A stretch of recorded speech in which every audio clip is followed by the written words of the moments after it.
How's it going, guys? And welcome back to another episode of the Dad Bod Garage. Today we are working on the biggest headache to me right now, and that is the Project Rabbit. Now, as you guys know, we rebuilt the whole front end of this car, and thinking that we fixed the oil leak, we replaced the cover for the mechanical vacuum pump.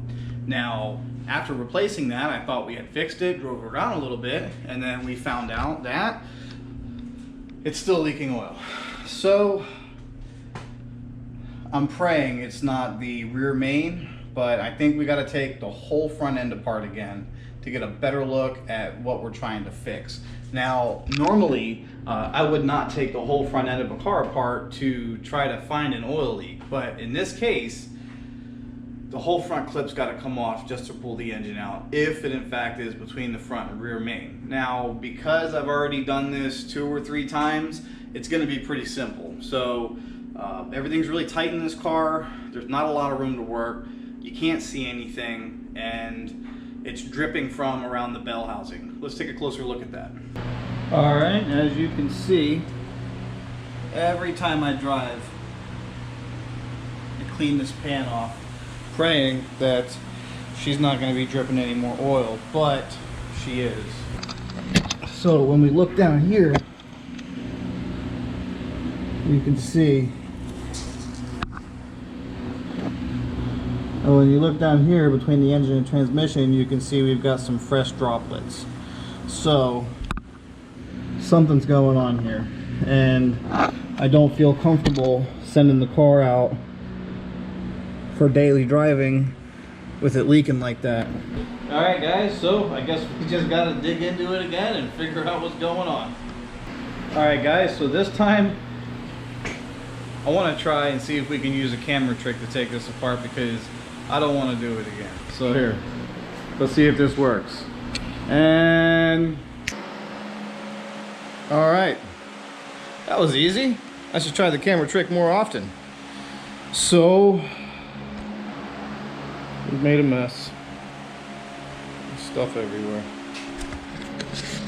Alright, guys, well, never in my life have I hoped for an oil leak to be somewhere else other than the rear main.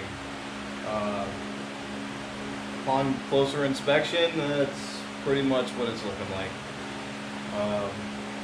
I really dug into it. I looked all around. I tried to find anything. Let's take a closer look here, see what we got. So, pretty common one up here is this vacuum pump. It's right there. Usually it leaks right out the bottom here. Enhance. Enhance. You can see there's some yucky stuff there, but nothing fresh. I was really hoping for something fresh down here. Another pretty common one is this oil filter housing, and even though it's pretty yucky too, it's not leaking. Nothing fresh.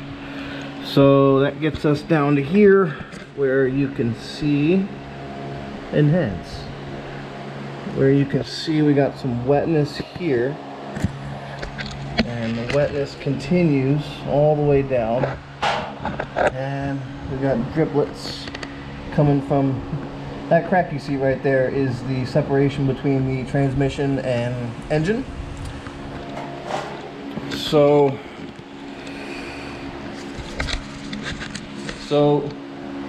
it looks like we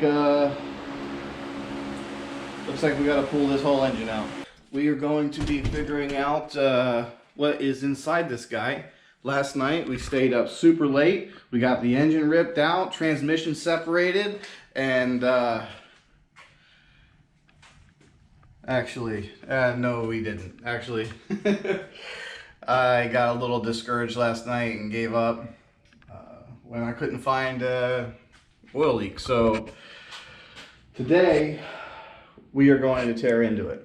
All right, guys, so here we are. We've got a lot of work done, as you can see here.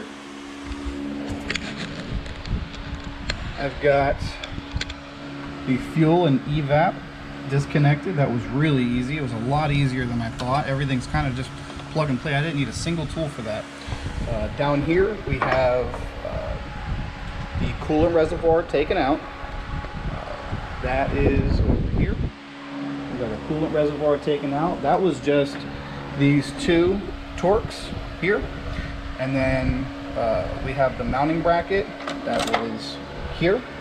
And then I disconnected it from down here. We've got, this is a lot of the bumper stuff over here. Down here we've got the the AC refrigerant lines. We got it taken out of the compressor. We've got all of the these are the coil packs taken out. These are just the connectors for them. We also have the O2 sensor disconnected. We've got our heater coolant lines disconnected. As you can see here, I broke that, so you're going to want to be careful when tugging on that. I got a new one on order. We also have all of the injectors unplugged and associated plugs that go with that harness. And then we also have the, what I believe to be the coolant sensor, camshaft position sensor, and whatever this green guy is over here. We've got all those disconnected and pulled back.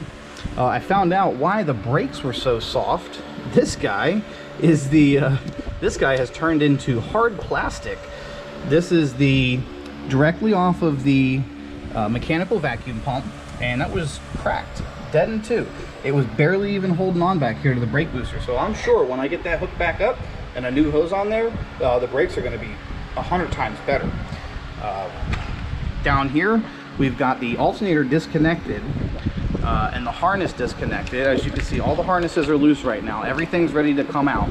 My only problem is, and if anybody's gonna take on this project, I recommend you learn what a triple square socket is, or whatever you want to call it. Triple square is what they call it. I'm convinced that Volkswagen invented this to just piss people off. But if you look over here, to get this harness out, it just wraps around this little bracket. No biggie. We'll just take the bolt out, take the bracket out. But it is these crazy little, they look like Torx, but they're not. And a Torx doesn't fit in there.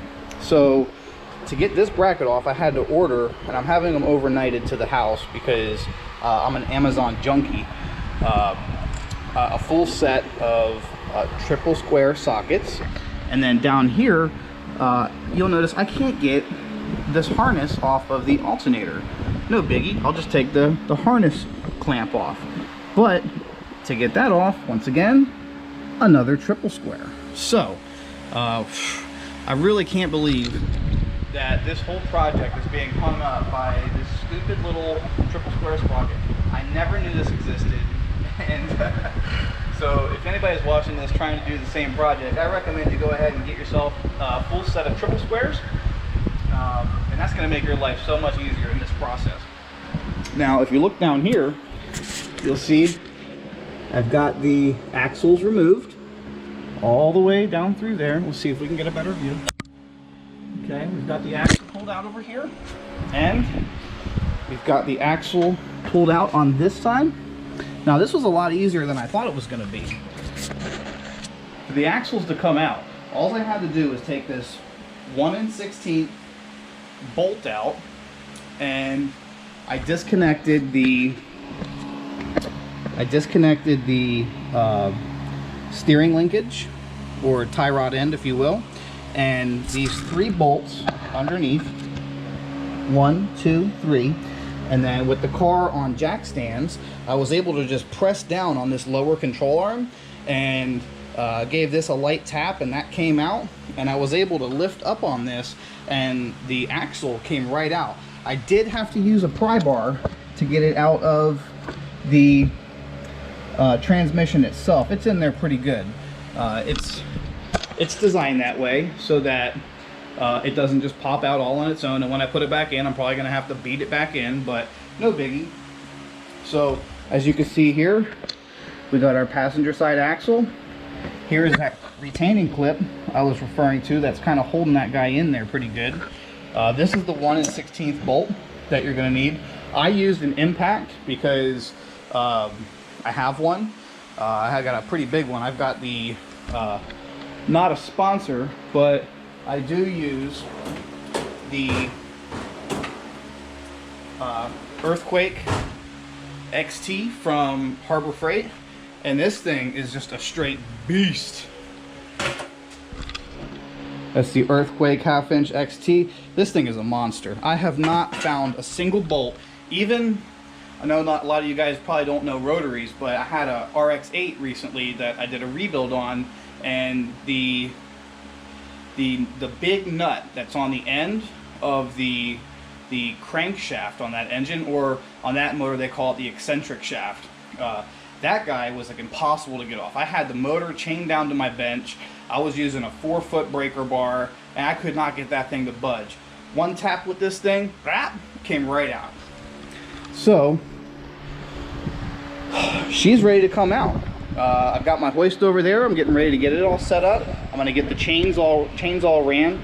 I haven't decided where I'm gonna lift from yet. I know I have a lift point here, which is probably a good place to start.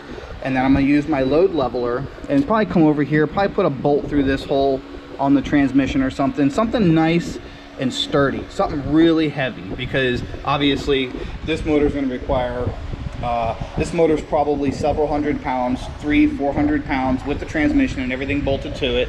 So once again, this was a lot easier than I thought it was going to be. I thought I was going to be here for days trying to figure out how to get this thing apart, and everything is really just plug and play.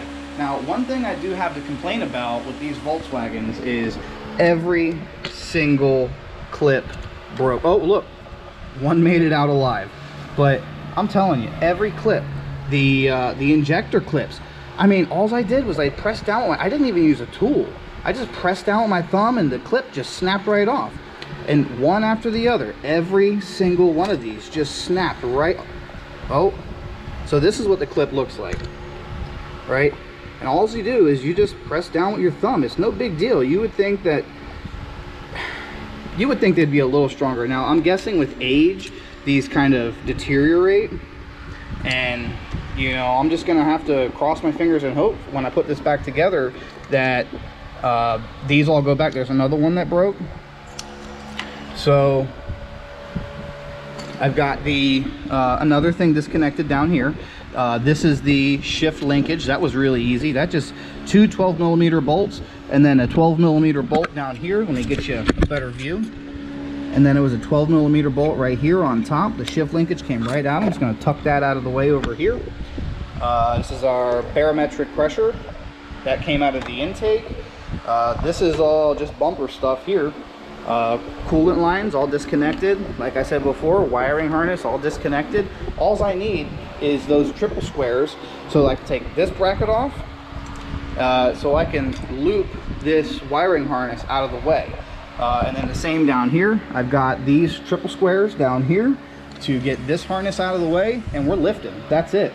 So unfortunately, we're gonna have to wait until tomorrow to take it to the next step. So I think this is a great place to stop.